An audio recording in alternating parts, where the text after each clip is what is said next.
All right, you're still with left, right and center. Let's shift gears back to that top story.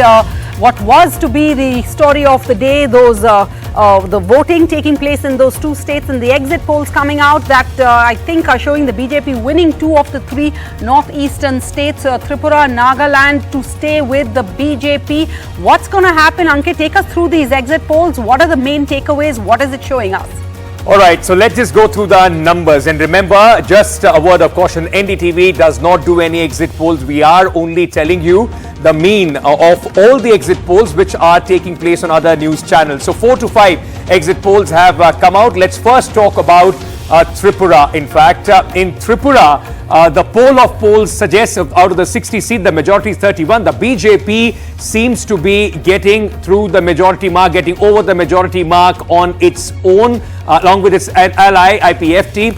In fact, 32 seats for the Bharatiya Janata Party, though 12 seats less than what it got last time, but still the BJP seems to be making a comeback in the crucial state of Tripura. Congress, the performance is stable, 0 last time, 0 in 2023 as well, 2020, and the left parties, which in fact fought in alliance with the Congress party, 47 out of 60 seats, the left seems to be getting 15 seats. The X factor in this election was Pradyut Dev Tripura Mota, which seems to be getting out of the poll of the polls 12 seats, and the others are getting 1 seat as well. In fact, this seat, if I'm not mistaken, is somebody who is supported by the Bharatiya Janata Party, so this will largely is going to go to the BJP as well.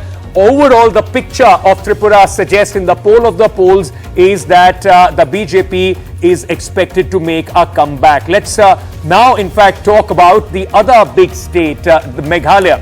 In numbers, the poll of the polls in Meghalaya, 60 seats, 59 went to polls today. That suggests because on 1 seat, the candidate had passed away, and that is why the election could not take place. The Bharatiya Janata, the NPP is emerging as the single largest party as far as Meghalaya is concerned, with 20 seats in the state. The TMC, which was hoping that would be able, the TMC would be able to get better numbers than Tripura here in Meghalaya, seems to be performing well. Mukul Sangma leading the TMC there, 11 seats coming to the TMC. Meanwhile, the Congress party is down to 6. Remember, it was 21 MLAs of the Congress party which went to the TMC and then to other political parties as well, completely fractured. So 6 to the Congress party.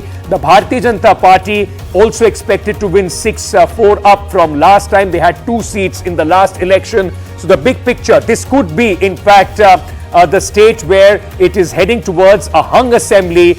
Will the even if if the poll of the poll does come true, if these numbers stay true, then NPP and the BJP together also will be short of the majority mark of 31. It is going to be a very, very interesting state, and that's where the others, 17 of others who are winning this time, could actually be the kingmakers as far as the government is concerned. Let's very quickly talk about Nagaland, the only state in the country whose assembly doesn't have an opposition at this moment. The Nagaland, the BJP NDTV alliance comfortably cruising over the majority mark at 42. They are adding at least 12 seats to their tally of last time. The Congress was 0, may get 1 seat.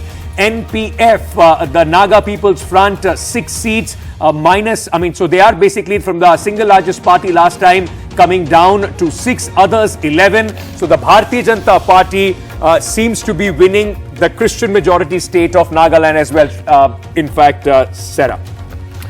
All right, should we go and get in our guests right now? We have Amitabh Tiwari, political strategist and commentator, Patricia Mukim, editor of the Shillong Times. Amitabh Tiwari, to you. Okay, just give us a moment. In fact, before we go to our guest, it's just not the election results right now and who is going to rule the 3 states.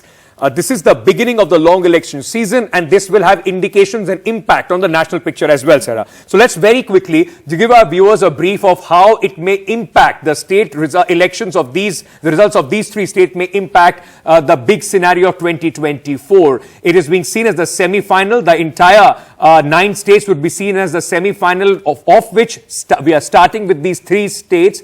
9 states are going to be going to polls in 2023. 3 already done with Tripura, Meghalaya and Nagaland. Now, the results of these states will have an impact for the national parties, of course, in the next 6 states that are Karnataka, where there is a direct fight between the BJP and the Congress, Rajasthan, again BJP and Congress, Madhya Pradesh, also a bipolar fight between BJP and Congress, Chhattisgarh, Congress and the BJP, Telangana is going to be interesting with the BRS's national plans, and then of course Mizoram as well. 4 states, direct contest in 4 states as I mentioned. Apart from that, the big question would be, can the Congress hold on to the 2 states which the Congress is already in power, Rajasthan and Chhattisgarh? Can the BJP beat the anti-incumbency in Karnataka and MP is going to be the big question in the road ahead to 2024. Telangana, KCR with his national ambition, can he withstand the Bharatiya Janata Party surge? That is going to be an important question for Telangana when the elections do take place there. The results of 2023 are being seen as the tone-setting elections for the big battle of 2024. Remember, these 9 combined states send 116 MPs to the Lok Sabha, with Madhya Pradesh with maximum 29, Karnataka 28, Rajasthan 25, Telangana 17, Chhattisgarh 11, Meghalaya 2, Tripura 2, Nagaland, Mizoram 1 each. The Bharatiya Janata Party, at least at this moment, holds 95 of these 116 seats. Can the Congress and the local satraps change the trend and turn the tables? All right, many questions joining us on the show to answer some of them, hopefully. Amitabh Tiwari, political strategist and commentator, and Patricia Mukhem, editor of the Shillong Times. Mr. Tiwari, to you first. So the BJP, it seems, as per these exit polls, with all their caveats, is set to hugely expand its footprint in the northeast, posting a victory in Tripura. What are the main takeaways or the lessons from this, if these polls are to be believed, for the opposition? See, BJP clearly establishes itself as the only or the primary national party in the Northeast. It shows that the 2018 results were not a fluke. Left is going to be, or rather faces extinction in one more state. It is going to probably become the number 3 player in a state of Tripura after West Bengal. Congress is faring very poorly across all the states. TMC seems to be making significant dent in Congress's vote share in Meghalaya. What is working for the BJP is, of course, a split of opposition votes in Tripura, because it seems that the Tripura Moth, which is the party formed by the Royal, is not denting BJP, but it seems to be denting the left and the CPM alliance in the ST results, with IPFT still holding on to its performance in 2018. Nagaland, anyways, as Ankit said, is an opposition-less state. Congress and NPF did not even have 60 candidates to put up in the assembly elections. Meghalaya always has thrown a hung assembly, except for its first assembly election in 1971. So it continues with its tradition, and it remains to be seen whether UDP plus TMC plus Congress outwit NPP and BJP. So, and right, as Sarah, these are exit polls. Yeah. Here, the contests are very close in nature. In all the states in 2018, 20 to 30 seats, 40% to 50% seats are won on less than 1,000 vote margin. Right. Ms. Mukhem, because you've been closely watching these elections, first of all, may I ask you, are these exit polls or the poll of the polls, is it something that you also saw this kind of a picture emerging, when you were in fact traveling and tracking these elections? And secondly, does it also in a way, give a bigger picture for the Bharatiya Janata Party, which rules on a very different narrative when the hinterland, when the main, North India, the Hindi-speaking belt is concerned, and is able to change its colors when it goes to Christian majority states like Nagaland or Meghalaya? You're asking me? Yes, ma'am. Well, I don't think religion played quite a big role this time. Maybe in the earlier years, yes, But now there is a certain acceptance that this is a national party.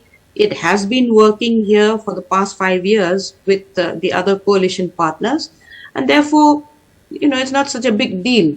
Although the churches have been quite wary about what's happening in Assam, the demolition of some of the churches in so-called disputed areas, but it does not seem to have played any role in shaking the imagination of people.